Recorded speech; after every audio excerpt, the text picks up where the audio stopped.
Assalomu alaykum ahli YouTube, ahli o'zbek ahli. Mana bugun endi xudo xolasa Samarqand viloyati Bulung'ur tumanida dehqonchilik faoliyati bilan shug'ullanuvchi aka-ukalarimizga tegishli bo'ladigan videorolik chiqyapti. Xudo xolasa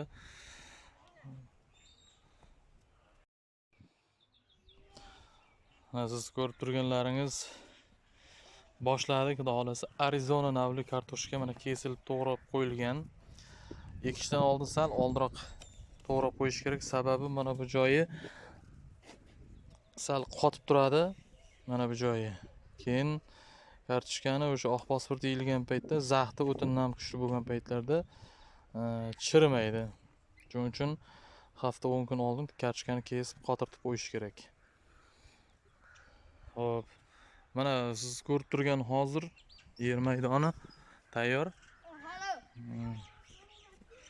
Tayyor bo'lgan 70lik endilikda mana chizib, pori go'nglari sepib tayyor qilib qo'ydik. Endi buni hozir xudo xolasa ko'mamiz.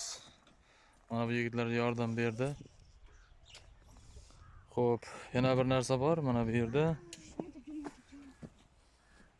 Bu Arizona ertagi eksak, xudo xolasa mana 3 bo'ladi.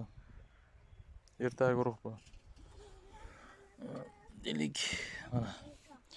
Nishi nega kalta desangiz, bu sovutilgan o'sha xaladillikda turganligi uchun shunday. Agar uni bo'ladigan bo'lsa, bu juda o'sib ketadi. O'sib nishinsa bir hosil ketadi. Shuning uchun nishini sindirmaslikka harakat qilish kerak. Mana bu salafan ustida turgan narsa ammofos deyiladi. Hozirgi bizning sharoitimizda bir xaltasi, ya'ni 50 kilogrammi 350 ming so'm. Bu o'sha Qozog'iston navli oq pasport hamda mana bu 90 mingligi. Ikkalasini bir xaltaga yarim xalta aralashtirib buni tayyor holatga keltirdik. Mana buni endi hozir mana shu paqirga solib mana buni ustidan sochib tayyorlab qo'yamiz.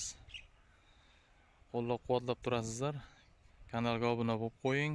O'z fikrlaringizni kommentariyada yozasiz. Fikr almashib turamiz. Buni hozir yana davom ettiramiz, xudo xolasa. Bu yilgi dehqonchilikda qilayotgan barcha o'sha aka-ukalarimiz dehqonchilariga Xudo barakasini bersin. To'ylar, yaxshi imoratlar qursin, ota-onalarimizni hajlarga borish nasib qilsin. Dehqonchiligimiz orqasidan. Davom etamiz hali. Assalomu alaykum ahli jamoa. Yuqoridagi videoda demak ko'rdilaringiz, mana bu tekstlash jarayoni boshlandi. Buni joyagini olib, uzr tekstlar debman. Mana chuqur ko'rishingiz mumkin. Mana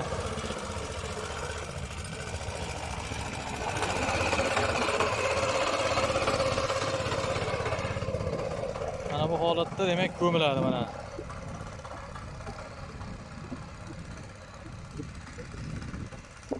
Xolasa niyatlar katta. Hozir Stavangam telefon nomerini beramiz. U kishi o'tirgan odam demak yasab beradi.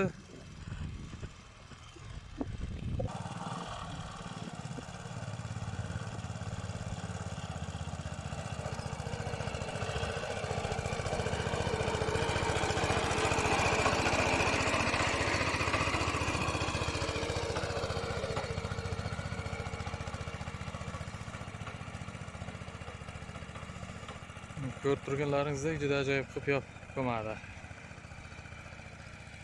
Mana